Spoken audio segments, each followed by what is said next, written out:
নীলগঞ্জে বাজেয়াপ্ত বাজিতে আগুন, বিস্ফোরণে চাঞ্চল্য। উদ্ধার হওয়া বিপুল পরিমাণ বাজি ও বারুদ রাখা গোডাউনে আগুন লেগে একের পর এক বিস্ফোরণের ঘটনায় মঙ্গলবার সকালে তীব্র চাঞ্চল্য ছড়াল উত্তর ২৪ পরগনার নীলগঞ্জের নারায়ণপুর এলাকায়। পুলিশ সূত্রে জানা গিয়েছে, দিন কয়েক আগেই নীলগঞ্জ ফাঁড়ির পুলিশ এলাকায় অভিযান চালিয়ে বিপুল পরিমাণ বাজি ও বারুদ উদ্ধার করে। অভিযোগ, উদ্ধার হওয়া ওই বাজি নিয়ম মেনে নিষ্ক্রিয় না করে একটি গোডাউনে মজুত করে রাখা হয়েছে। এমনকি গোডাউনের বাইরে একটি ড্রামে বারুদও রাখা ছিল।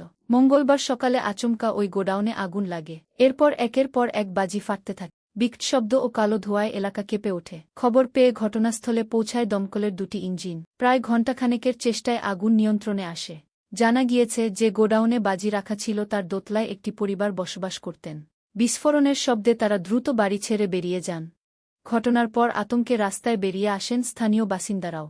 এই ঘটনার পর উদ্ধার হওয়া বাজি মজুতের ক্ষেত্রে পুলিশের গাফিলতির অভিযোগ তুলেছেন স্থানীয়রা। পাশে ফাঁড়ি, সেই ফাঁড়িতে বলছে পুলিশের বাজেয়াপ্ত করা বাজিতে আগুন, আপনার দোকানও ক্ষতিগ্রস্ত হয়েছে।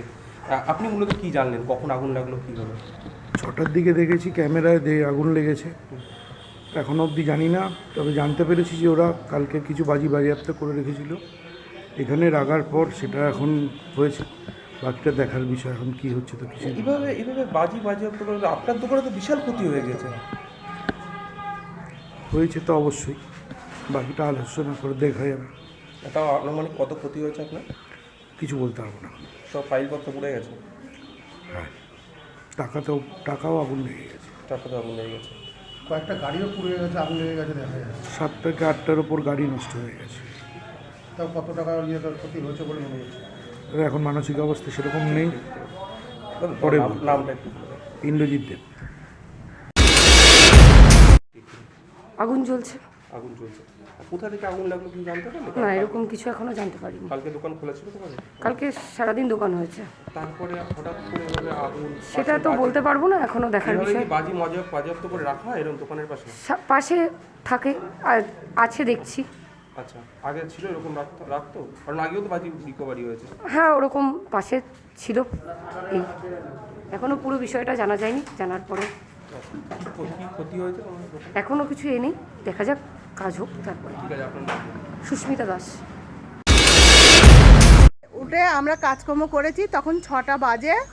এবার ওইখানে টিনটা ছিল, প্রথমে টিনের আমি ওখান থেকে দেখছি আগুনটা লেগেছে। আগুন লেগেছে, তা আমি চিল্লাচিল্লি করছি। চিল্লাচিল্লি করার পরে এবার দেখছি যে পুরো আগুন লেগে গেছে। আর তখন বাজি ফুটেছে, তো চারিদিকে লোক সব উঠে গেছে। তখন আমি আমাদের বাড়ির লোককে বলছি, তাড়াতাড়ি বেরো, এরম ধারা আগুন লেগে গেছে, এই বলেছি। মানে আগুনটা কিভাবে লেগেছে সেটা দেখতে পেয়েছেন? আগুনটা মানে আপন ইচ্ছায় লেগে গেছে, আপন ইচ্ছায়। মানে আমি ওই পেঁপে গাছটা ওখানে দাঁড়িয়ে আছি, আর এইখানে টিনটা বসানো ছিল, টিনটা এখানে বসানো ছিল।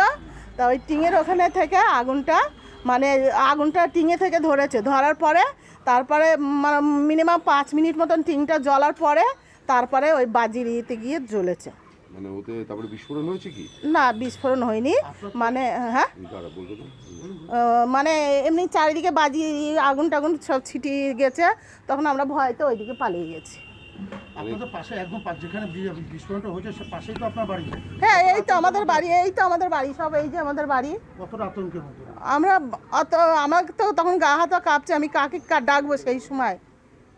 এই যে বারুদ এই যে বাইরে রেখেছিল, এটা রাখাটা কি ঠিক হয়েছিল? এটা এবার তো ঠিক হয়নি, তো কি করবে, মানুষের ভুল হতেই পারে। এবার বৃষ্টি হচ্ছে, ওইখানে নিয়ে এসে রেখেছে, এরাও বুঝতে পারিনি যে হচ্ছে কি এরম ধারা এখানে রাখলে বিপদ ঘটবে। আপনার নাম কি? আমার নাম মামনি বাল্মীকি।